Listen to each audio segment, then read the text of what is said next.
बिस्मिल्लाहिर्रहमानिर्रहीम। अस्सलाम वालेकुम नाज़रीन, मैं हूँ आसमा शिराजी। प्रोग्राम है फैसला आपका। पाकिस्तान की सियासत का हवाला तो है ही, लेकिन आज पाकिस्तान की सुप्रीम कोर्ट में आला तरीन अदलिया के अंदर जो केस है कराची का, उसके हवाले से भी बहुत अहम रिमार्क्स आए हैं जनाब चीफ जस्टिस साहब के कराची के हवाले से।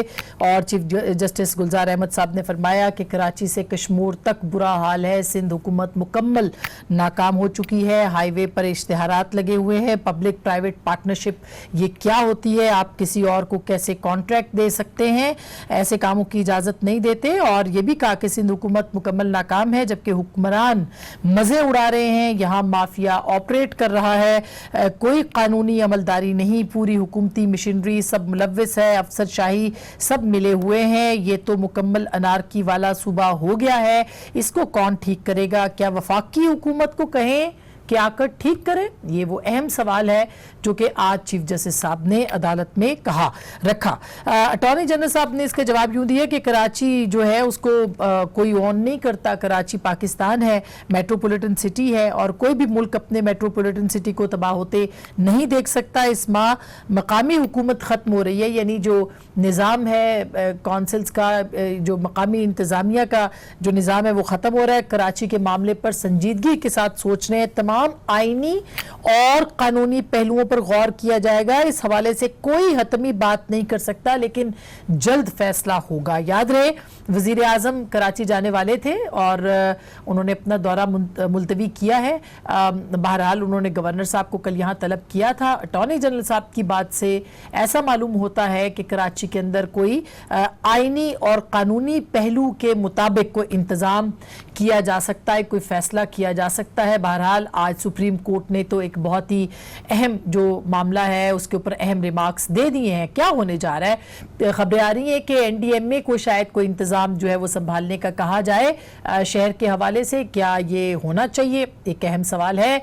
बहरहाल ये मामला अभी अदालत में है। दूसरी तरफ आज जो दूसरा मामला मरियम नवाज साहिबा का है, जिन्होंने कल जब वो रैली लेके निकली हैं और पथराव हुआ है और पथराव किया गया है या व्हाटएवर, जो भी इस तरह दो स्टांस आ रहे हैं, क्योंकि एफआईआर दोनों की तरफ से दरखास्त गई है, पीएमएलएन भी गई है और हुकूमत ने भी दर्ज कराने की बात की है। मरियम साहिबा और उनके शौहर समेत 118 लीगी कारकुनों के हवाले से उनके कुछ कारकुन गिरफ्तार भी हैं। और इसी तरह से जो अपोजिशन है, यानी कि मरियम नवाज साहिबा, उनके जो शौहर हैं कैप्टन रिटायर्ड सफदर साहब, उन्होंने भी एक प्ली ली है और वो भी थाने में गए हैं दरखास्त लेके जनाब वजीर आजम के खिलाफ और उनके साथ साथ शहजाद अकबर साहब के खिलाफ। तो एक तरह से ये मामला जो है वो शुरू हो चुका है। इस मौके के ऊपर राना सनाउल्लाह साहब ने कल इंपॉर्टेंट बात की। उन्होंने कहा जी लेजर गन का फायर हुआ है कल जो हुआ है। जरा सुनिएगा राना साहब ने क्या कहा है।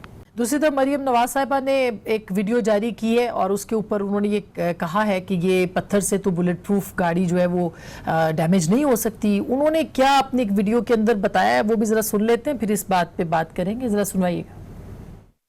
ये है मेरी विंडस्क्रीन, आप ये देखिए। क्या पत्थर आर्मर्ड गाड़ी की, बॉम्ब प्रूफ या बुलेट प्रूफ गाड़ी की विंडस्क्रीन ऐसे तोड़ सकता है? मैं नहीं कह सकती कि क्या था, लेकिन ये पत्थर से कुछ ज़्यादा था। वो ये कह रही है मैं नहीं कह सकती कि ये क्या था, लेकिन ये पत्थर है तो वो सामने है जो उन्होंने बताया है। पत्थर और लेज़र गन अगर कोई फायर होता है तो क्या उसका बिल्कुल नहीं पता चलता? ये भी एक अहम सवाल है। और अगर पत्थर चला है इस गाड़ी के ऊपर तो इतना स्ट्रॉन्ग पत्थर था कि उसने बुलेट प्रूफ को डैमेज कर दिया, ये भी एक अहम सवाल है। बहरहाल ये मामला अब इन्वेस्टिगेशंस पे है और पंजाब के अंदर पीएमएलएन कल के बाद से मुतहरिक नजर आती है। दूसरी तरफ उस्मान बुज़दार साहब को नैब ने बुलाया था उनको शराब इजरा केस, लाइसेंस केस में, और उनसे तफसीलात तलब की हैं उनके असासों की। ये क्या होने जा रहा है? ये क्या मामला है? नैब उनको बुला के किसी और केस में किस तरह से असासे तलब कर सकती है? और बाकी डिटेल सुना है कि कुछ वादा माफ गवाह भी हैं। तो क्या वजीर आला पंजाब जो हैं वो इस वक्त मुश्किल में हैं, फंस सकते हैं? इस पर हम बात करेंगे। हमारे साथ मौजूद हैं मोहतरमा दलीब अब्बास साहब, पाकिस्तान तहरीक इंसाफ की रुकन कौमी असम्बली है, खारजा अमूर की कमेटी की चेयरपर्सन है। बहुत बहुत शुक्रिया। मोहतरमा शैला रजा साहिबा भी हमारे साथ मौजूद हैं, जो कि पाकिस्तान पीपल्स पार्टी का जाना माना नाम है, सीनियर सीनियर रहनुमाओं में है। बहुत बहुत शुक्रिया मोहतरमा शाइस्ता परवेज मलिक साहिबा, जो कि कल खुद इस रैली के अंदर शरीक भी थी और रुकने कौमी असम्बली भी है, सीनियर रहनुमा है। आप सबका बहुत बहुत शुक्रिया, तीनों का बहुत शुक्रिया। सबसे पहले कराची से शुरू करते हैं। शैला जी, आपने ये रिमार्क सुने होंगे चीफ जस्टिस ऑफ पाकिस्तान के, आपको क्या लगता है, और अटॉर्नी जनरल का जो जवाब आया है, क्या सिंध के अंदर, कराची के अंदर कोई बड़ी इंतजामी और आईनी और कानूनी तब्दीली की राह हमवार हो रही है?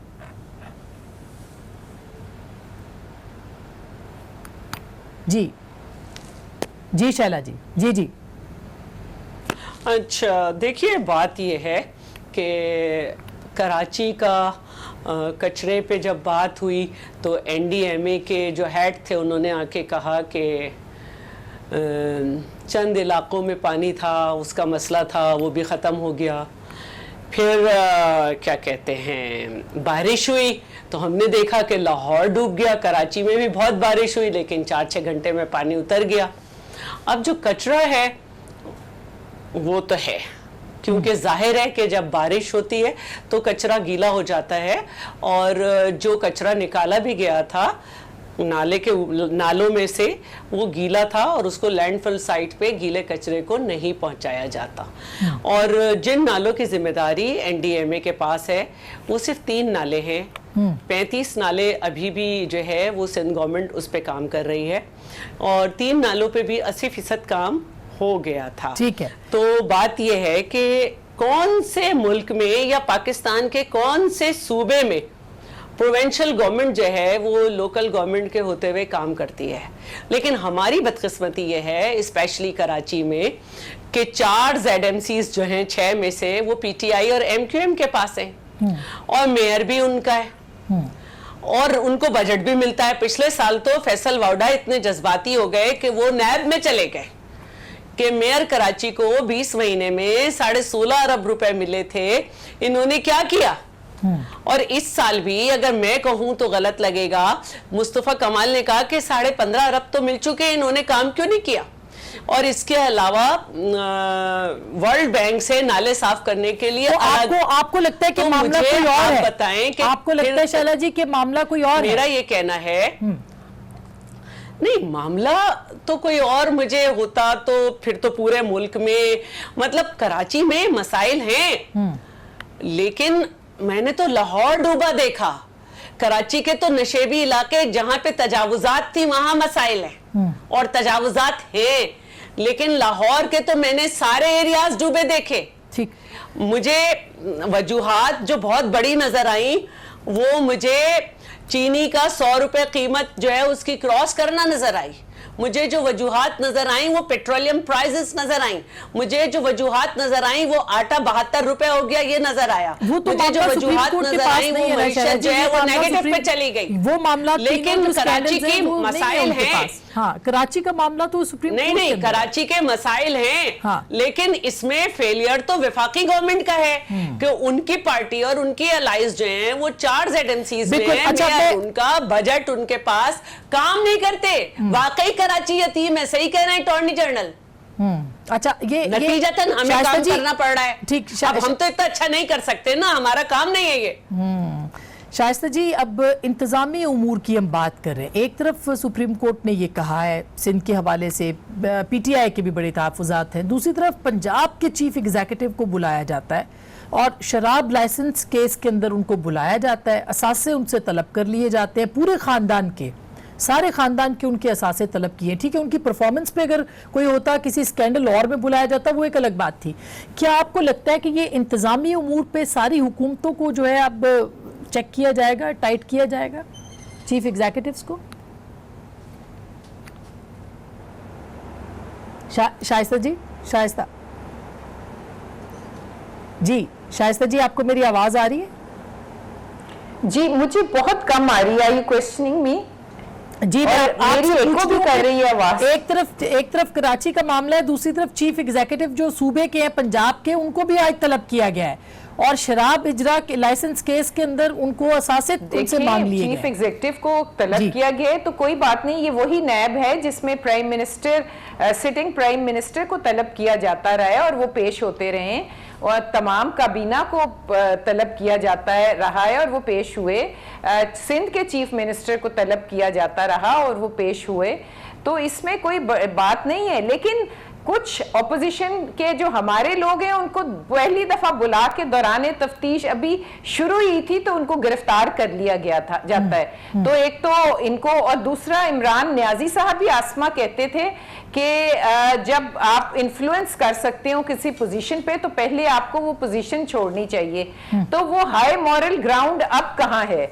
मतलब सिटिंग चीफ मिनिस्टर, क्या उसकी इंक्वायरी हो सकती है या उसी तरह होगी जैसे अलीम खान की हुई, उसी तरह होगी जैसे जहांगीर तरीन साहब की हुई, उसी तरह होगी जिस तरह परवेज खटक साहब की हुई, उसी तरह होगी जिस तरह अता बाबर साहब की रिपोर्ट पोलियो पे मांगी गई वो ना आई, नदीम बाबर साहब की। तो उनसे तो प्राइम मिनिस्टर ने इस्तीफे लिए, शाइस्ता साहिबा, उनसे तो प्राइम मिनिस्टर ने इस्तीफे लिए। आपने देखा बाबर अवान साहब का केस था, वो जब तक क्लियर नहीं हुए उनको प्राइम मिनिस्टर ने कहा कि आप रिजाइन करें, वो क्लियर हुए हैं तो दोबारा वो मुशीर बने।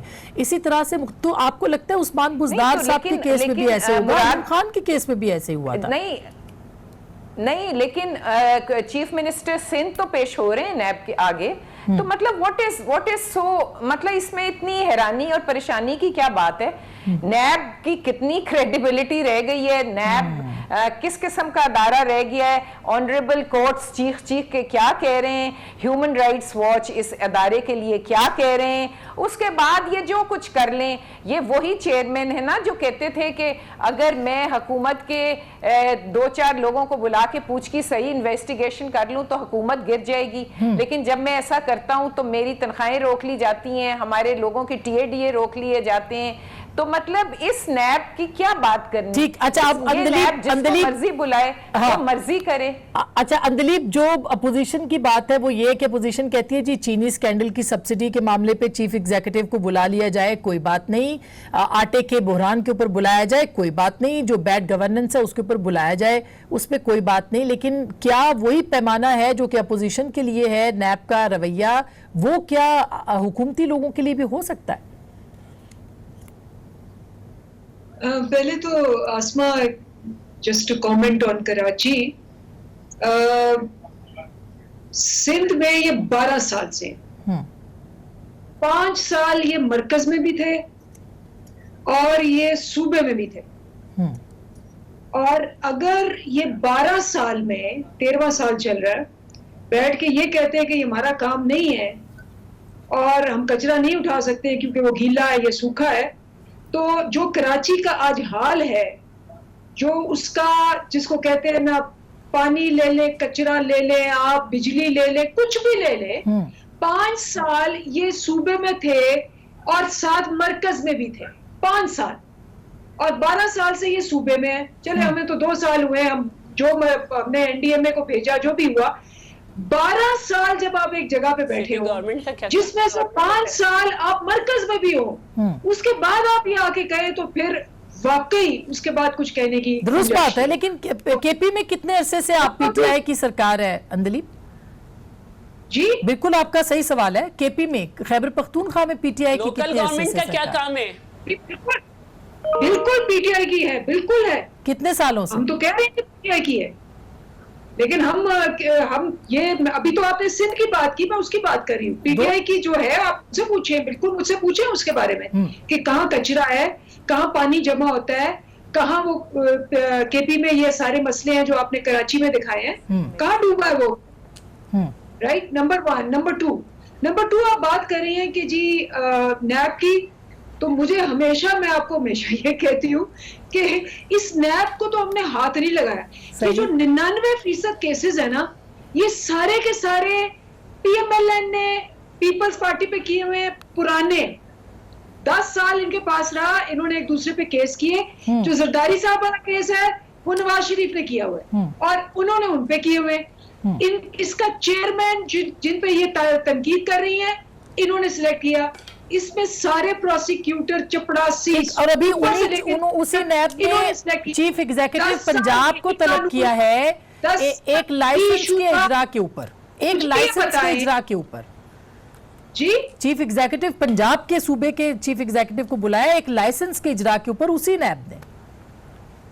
देखिए ना, नैब तो अब ये इससे बड़ा मैं आपको क्या एग्जांपल दूं कि वो एक इंडिपेंडेंट इदारा है, whether you agree with it और नॉट, उसका वो इंडिपेंडेंट इदारा है, और इंडिपेंडेंट इदारा जिस मर्जी को बुलाए, जिस मर्जी बात पे, अगर हम चाहते तो मेरा ख्याल है वो जो हमारे बंदों को बुलाते हैं और ये करते हैं, अगर हमारे पास हो या इनके पास या किसी और के पास हो, याद है ना 10 साल इन्होंने किसी को बुलाने नहीं दिया जब इनके नीचे था, किसी को बुलाने नहीं दिया 10 साल, केस किए, फिर तुम्हारी फाइल मेरी फाइल मुकमुका करके उसको खत्म कर दिया।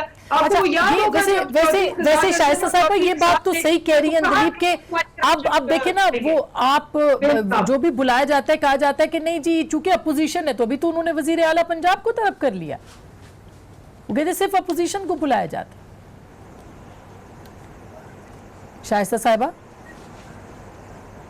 जी। आसमा मैं एक बात पूछना चाहूंगी कि नैब की इम्पार्शियलिटी तो शेख रशीद साहब ने बिल्कुल क्लियर कर दी। उन्होंने कहा कि मैं इमरान खान से मिलूंगा तो उनसे कहूंगा कि शकील उर रहमान को रहा कर देना चाहिए। मतलब इमरान, अगर नैब इंडिपेंडेंट है तो इमरान खान कैसे रहा करेंगे शकील उर रहमान को? वैलिड क्वेश्चन है ये, इनके सेटिंग ये सवाल तो है। मैं एक छोटी सी ब्रेक ले लूं, फिर मैं शैला जी के से भी यही सवाल पूछती हूँ और अंदलीप साहिबा से भी, लेकिन उससे बड़ा सवाल ये है कि पंजाब की जो पॉलिटिक्स है उसमें कितनी तहरीक है, और ओवरऑल जो इंतज़ामी सलाहियतों के ऊपर और इंतज़ामिया है उसके ऊपर भी अब सवाल उठाए जा रहे हैं। तो ये हो क्या रहा है, ब्रेक के बाद इस पर बात करेंगे, मैं साथ रहिएगा। वेलकम बैक नाज़रीन, एक दफ़ा फिर आपको खुश आमदीद कहते हैं। शैला, इंटरेस्टिंग तो ये है मामला कि नैब ने जो वज़ीर आला पंजाब को तलब किया, 2 घंटे उनसे पूछताछ की और उसमें उन्होंने बुलाया था उनको लाइसेंस के इजरा में, जिस पे कि सीएम ने कहा कि मेरे पास कोई इन्फॉर्मेशन नहीं है, वो हर बात से लाइल थे। इसी तरह का शुगर स्कैंडल की जब कोई पूरी रिपोर्ट आई थी, आपको याद होगा JIT की, उसमें भी उन्होंने अपनी लाइलमी का इजहार किया था कि उनको नहीं पता कि ये कैसे हो गया। वो मामला अपनी जगह पे, लेकिन ये उनकी जो जायदाद की तफसीलात तलब की हैं, इससे आपको क्या लगता है? अच्छा देखें, अगर वो कहते हैं कि उन्हें नहीं पता तो बहुत सी बातें तो PTI के काफ़ी लोगों को नहीं पता कि सिंध में 30 साल से लोकल गवर्नमेंट जो है वो MQM के पास है, अब PTI उसमें हिस्सेदार है, तो हम इसमें कहाँ के जिम्मेदार हुए? पहले तो मैं मोहतरमा से ये सवाल करूँगी। हाँ, पंजाब डूबे तो आप जिम्मेदार हैं क्योंकि आपने लोकल गवर्नमेंट को ख़त्म कर दिया, तो आप जिम्मेदार हैं। हमारा काम है उनको बजट करना, वो हम देते हैं, आपके लोग जाते हैं उसके ख़िलाफ़ कि ये खर्च क्यों नहीं कर रही है MQM नैब में, लेकिन नैब ऐसे केसेस देखती नहीं है। दूसरी बात जो है, मैं ये कहना चाह रही थी कि इन्होंने बात की कि ये इन्होंने एक दूसरे पे केसेस बनाए, ठीक है, तो पहली बात ये है कि हाँ बने थे, लेकिन जरदारी साहब का ये केस जिसमें रेफरेंस दाखिल हुआ है 1997 में, इसकी कानूनी हैसियत ख़त्म भी हो गई थी। दूसरी बात ये है कि ऐसा नहीं है कि नैब ने हमारे ऊपर PMLN के दौर में सितम नहीं ढाए, डॉक्टर आसिम से लेकर शर्जिल नाम मेमन, ये सब उस दौर में भी हो रहा था। और नैब ने हमारे ही ऊपर सबसे ज़्यादा सितम किए जब परवेज़ मुशर्रफ ने पैट्रियट्स बनाई। ठीक है, तो हम तो शुरू से नैब के रडार पे हैं, और हाँ, हमने जो है हमेशा ये कहा कि नैब जो है वो गैर आईनी इदारा है, और अफसोस हमारी बात नून लीग ने नहीं सुनी, जो इसका वो एतराफ़ करते हैं, बड़ी बड़ाई है कि अपनी गलती का एतराफ़ कर लें। अब तो शिकंजे में खुद PTI के, मतलब मेरा जो सवाल है, अब आजकल उस कैफियत में PTI है। हाँ। लेकिन अगर आप PTI को ये देखें कि वो इस कैफियत में कि नहीं हम नैब को टार्जन बनाएंगे, और फिर उसमें वो बताते हैं कि 2 लोग हमारे भी, 2 वुज़रा, कुछ हमारे वुज़रा की तरफ भी टार्जन जाएगा, तो ये वही है, पहले सिप्तैन खान की तरफ गया टार्जन और इंतहाई कम वक्त का उनका रिमांड था, फिर अलीम खान की तरफ गया, वो भी बस इक्वलाइज करना था, सबको पता है, और क्लीन चिट हो गई। अब इतना बड़े स्कैंडल अलीम खान के आजकल सरगर्म हैं, सोसाइटी की ज़मीन और ये सब जो बातें हो रही हैं, लेकिन कान बंद है सबके। और नैब को जो है वो चीनी स्कैंडल भी नज़र नहीं आया। उसकी जो फोरेंसिक रिपोर्ट थी उसमें से टांडियावाला के और खुसरो बख्तियार के भाई के नाम कहाँ चले गए कुछ पता नहीं, और सब कुछ सही हो गया। नैब को दवाओं यानी कि वो केसेस बड़े थे उसके ऊपर नहीं आमिर किया और लाइसेंस इजरा के ऊपर बुलाया, के अहम ओहदे पे आ गए। अच्छा, कल जो हुआ शाइस्ता साहिबा, नैब ने बुलाया था, कल भी मरियम साहिबा गई वहां पे, कातलाना हमले की बात हुई है। ये पंजाब में मतलब आप कल एक तो पॉलिटिकल मूवमेंट, हमें लगता है कि थोड़ी सी आप लोगों ने हिलजुल की, तहरीक मिली, उसके लिए आपको नैब को शुक्रिया अदा करना चाहिए कि आपकी क़यादत कम से कम बाहर आ गई। लेकिन आपको लगता है कि ये एक पंजाब के अंदर जो कुछ अचानक होना शुरू हो गया, इसके पीछे कुछ वजूहात है? आसमा, पहली बात तो मैं वो जो हमारे बहुत ही चीफ मिनिस्टर मासूम, जिनको कभी कुछ पता ही नहीं लगता कि क्या हो रहा है, लेकिन वो इतने मासूम हैं कि उनको ये पता लगता है कि आप इन्वेस्टिगेट तो करें कि उनके भाइयों को आजकल कहाँ कहाँ लगाया गया है और उनके भाई क्या क्या फायदे उठा रहे हैं, उनका ये तो पता करें कि चीनी के स्कैंडल में वो कितने मुलव्वस थे, कितने food inspectors, food secretaries change हुए, क्या हुआ। वो इतने मासूम हैं कि उन्हें बेचारों को वैसे कुछ पता नहीं चलता।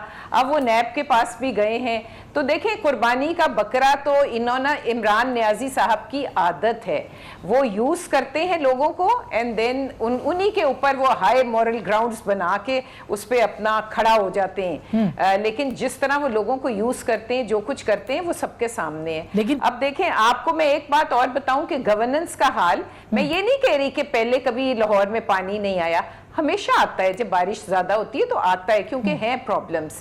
लेकिन आसमा, पहले बरसात आने से पहले हम देखा करते थे कि नालों की सफाइयां हो रही हैं, हम देखते थे कि ड्रेन्स को खोला जा रहा है, हमें नजर आते थे ये काम होते हुए, हमें कैंप्स वासा के नजर आते थे बरसात में लगे हुए, जो इमीडिएटली पंप्स लेके चले जाते थे और वाटर पानी को ड्रेन आउट करते थे। लेकिन अभी तो जो नजर आया है कि अलाइशे गवर्नेंस के इश्यूज है, गवर्नेंस के इश्यूज के ऊपर ही तो शाइस्ता पर सारी बात हो रही है। अंदलीब, आप क्या कहेंगी गवर्नेंस के इश्यूज में? तो मैं आपको ये कहूं कि ये जो मासूम से बुजदार साहब है ना, ये अब शायद इनकी अपनी पार्टी इनसे अब तंग आ गई है, क्योंकि जो नजर आ रहा है ना, उनके अपनी पार्टी में उनके खिलाफ, जो वो कहते हैं मेरे खिलाफ अंदर खाने साजिश हो रही है, वो मेरा ख्याल है वो उनका अपनी पार्टी की तरफ इशारा है। इसका मतलब है कि मतलब बुजदार साहब से, मासूम से बुजदार साहब से जान छुड़ाना चाहते हैं आप लोग। बहुत से लाइन है चीफ मिनिस्टर्स की, जो पीटीआई के लोग हैं जो खड़े हैं लाइन में लगने के लिए, तो वो लाइन पे हम बात करते हैं, जो मासूमियत, लंबी लाइन होती जा रही है, लेकिन का हाल है वो तो मैं कहती हूँ कि पाकिस्तान, पंजाब के अवाम उसकी कीमत चुका रही है। जी ठीक है। अच्छा अंदलीब, क्या ये आप एग्री कर रही है कि ये सब कुछ जो है ये उस्मान बुज़दार साहब की रुखसती के लिए हो रहा है? क्यों? मुझे नहीं पता ये तो क्या हो रहा है। अंदलीब से पूछ लूं। जी जी जी अंदलीब जी, वो मेरा ख्याल है शाइस्ता ठीक कह रही है। आप देखें ना, वो कह रही है लाइन लगी हुई है, तो इनकी पार्टी में तो शहबाज शरीफ और फिर उसकी आल औलाद शहबाज आ जाएंगी, बात उनकी सवाल उनसे पूछे, जवाब मतलब आते नहीं है असेंबली में, फिर भी वो लीडर ऑफ द हाउस है, उनके जब तक उनकी हैसियत है, फिर उसके बाद उनका बेटा, फिर उनका पोता, फिर हमारी पार्टी में अगर लाइन लगी हुई है तो इट मीन्स के ये डायनेस्टिक पॉलिटिक्स नहीं है। अब देखे ना, वो मतलब जो बेटी साहिबा है वो पार्लियामेंटेरियन भी नहीं है, पर वो ऐसी जाती हैं और कहती है कि जी मुझे वो पूरे पत्थर लेके जो आपके चैनलों ने 10-10 दफा दिखाए, और वो कह रही है हिना परवेज भट्ट कि जो उसमें फूल थे, मान गई है कि वो लिफाफे थे और वो लिफाफों में पत्थर डाल। अच्छा, वैसे शाइस्ता परवेज वहीं पे थी, डायरेक्ट दिखाया इन्होंने वो सारे बैरियर्स तोड़े, मैं वहां पे मौजूद थी, ये वहां पे वो सारे, लेकिन पार्लियामेंटेरियन, और उसके साथ ये सारे सर झुका के, क्योंकि उस नवाज शरीफ के बाद सिर्फ मरियम नवाज ही है जिसकी इन्होंने जी हजूरी कर दी है। अच्छा, तो ये बिल्कुल ठीक कह रही है। हमारी पार्टी में तो हर अच्छा ये शाइस्ता पर अगर ये पहले ये मुहिम्मा जो है ना, ये बड़ा इम्पोर्टेंट है जो बात कर रही है आसमा। पहली बात तो आप पहली बात तो देखें, पहली बात ये कि आप इनसे जब भी इनकी परफॉर्मेंस का पूछेंगी ना, जब भी इनके डिलीवरेंस का पूछेंगी, वो यहाँ टॉक शोज में नहीं, असेंबली में भी, तो ये वो जवाब नहीं देंगी। ये जवाब देंगी कि पीएमएलएन ने ये किया, पीएमएलएन ने ये कहा, पीएमएल ने यूं कहा। भाई तुमसे सवाल तुम्हारी डिलीवरेंस का पूछ रहे हैं, सवाल तुम्हारी कॉम्पिटेंस का पूछ रहे हैं, सवाल पूछ रहे हैं कि अवाम दुहाइयां दे रही है, जवाब उसका दो। तुम जवाब देना शुरू हो जाते हो, 2 साल हो गए, वही कहानी नहीं खत्म हो रही। अच्छा मैं छोटी सी ब्रेक ले लूं। ब्रेक के बाद हम जरूर परफॉर्मेंस के ऊपर भी बात करेंगे और इसके साथ साथ कि कल से पंजाब की सियासत में एक तब्दीली वाक़ई हुई है, बल्कि और आज उसकी एक अगली कड़ी भी हो सकती है। कल नदीम अफजल चंद साहब ने हमारे प्रोग्राम में कुछ डील वील की बातें भी की हैं। ब्रेक के बाद फिर बात करेंगे, मैं साथ रहिएगा।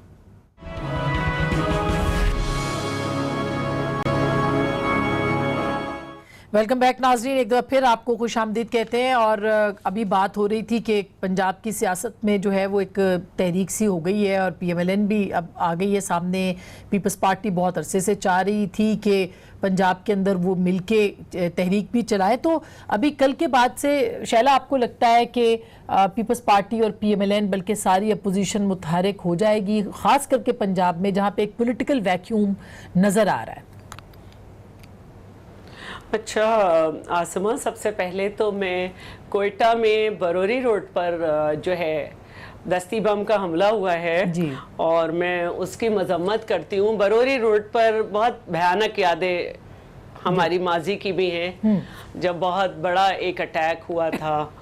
तो मैं समझती हूँ कि सूबाई हुकूमतों को और हमारी वफाकी हुकूमत को इन बातों पे तवज्जो देनी चाहिए। ये वाक़यात हो रहे हैं काफ़ी तवातुर से, सिंध में भी और काफ़ी जगह। अब बात है कल की। सबसे पहले तो मैं कंडेम करती हूँ, आप कैसे पॉलिटिकल गवर्नमेंट हैं जो पॉलिटिकल पार्टी का लीडर निकल रहा है तो आप चाह रहे हैं कि उसके वर्कर उससे अपनी अटैचमेंट ना शो करें। आप एक तरीक़ाकार हो सकता था कि भाई 100 लोग अंदर आएंगे, बाकी लोग बाहर रहेंगे, इस हद तक रहेंगे, क्योंकि ये तो सबको पता था कि वर्कर कॉल्स है, वर्कर्स कॉल है।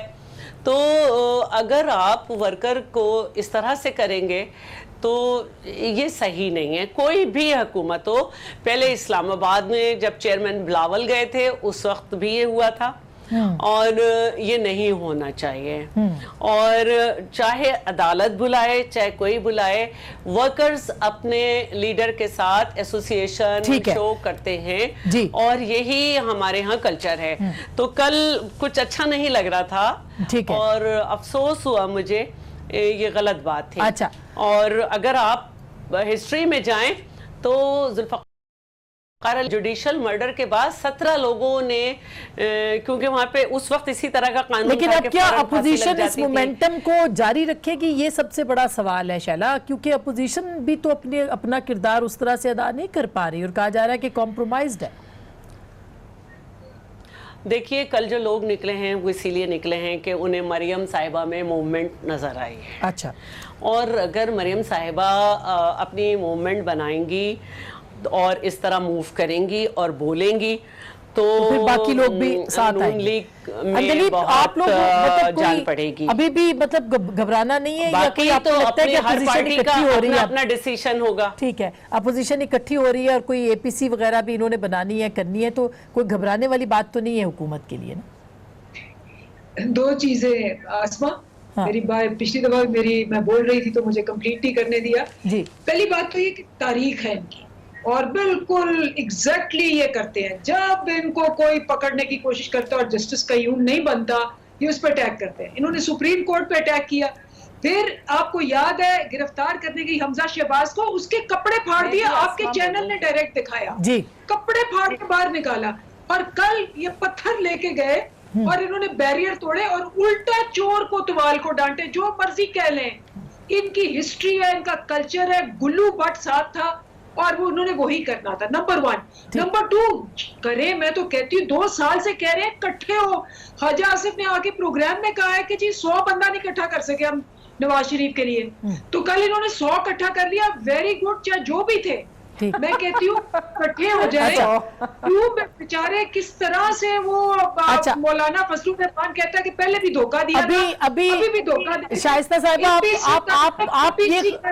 खुश तो हो रही है, आप खुश तो हो रही है, लेकिन अपोजिशन वाकई ये मोमेंटम का, क्योंकि मरियम साहिबा बोलती हैं फिर खामोशी का एक तवील दौर होता है। मैं आसमा हंस इसलिए रही हूँ के स्पोक्स पर्सन है, उसने 250 कहा, अंदलीप ने उस 250 को 100 लोग बना दिया। अगर 100 लोग थे तो की लाने की क्या जरूरत थी, टीयर गैस करने की क्या जरूरत थी, मगर अब वो खामोशी टूट गई कि नहीं टूटी? सवाल लोग ये जानना चाहते हैं शाइस्ता पर, सवाल ये मुझे एक बात कर लेने दें आसमा, कि लम्हा फिक्रिया है कि जो क्रैकर हमले और बम धमाके शुरू हो गए हैं वो बहुत बुरे हैं। खुदारा आपको याद है ये उस 2014 में कंटेनर पे चढ़े हुए थे जब वो सानेहा APS का हुआ था।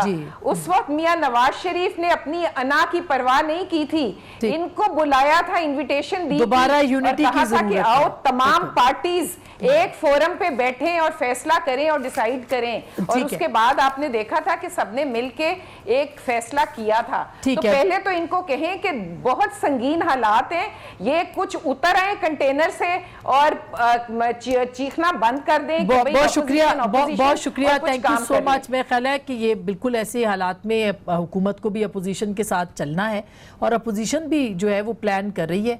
कहा यही जा रहा है कि अपोजिशन कुछ करेगी, उसके बाद मामला जो हैं वो आगे बढ़ेंगे, लेकिन जो सियासी डेवलपमेंट्स हैं वो काफ़ी इंटरेस्टिंग हैं, दिलचस्प हैं, उनके ऊपर नज़र ज़रूर रखने की ज़रूरत है। लेकिन ये ज़रूर ख्याल रखा जाए कि पाकिस्तान की मईशत और सियासत जो है उसको इस वक्त इस्तेहकाम की ज़रूरत है। गुफ्तगू आपने सुनी, फैसला आपका।